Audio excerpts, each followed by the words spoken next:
Sleep. You can never have enough of it, it seems. In fact, sometimes it literally feels like you aren't getting enough. But what if you stopped sleeping altogether? Strangely, science understands relatively little about why we sleep or how it evolved in the first place. After all, laying unconscious and dormant for hours on end while predators lurk hardly seems advantageous or smart. But we have discovered a few correlations. For example, adults who sleep between 6 to 8 hours a night tend to live longer.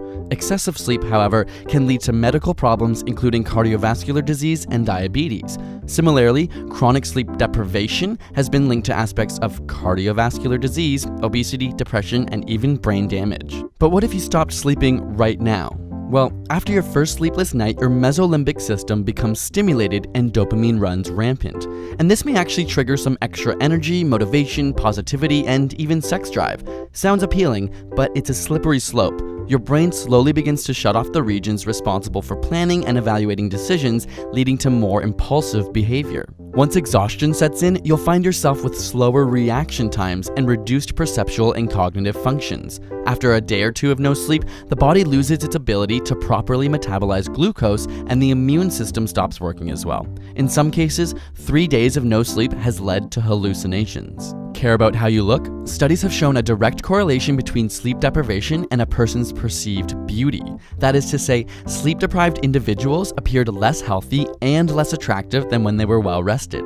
The longest scientifically documented case of being awake was 264 hours or 11 days. And while they did develop problems with concentration, perception, and irritability, the surprising truth is that they suffered no serious long-term health effects. In fact, no individuals under these documented conditions experienced medical, physiological, neurological, or psychiatric problems. But there are limited studies, and this doesn't mean permanent damage couldn't be inflicted with more time. Sleep deprivation experiments on rats, for example, generally lead to death after about 2 weeks, but scientists aren't totally sure if they're dying from the lack of sleep or from the stress of constantly being woken up.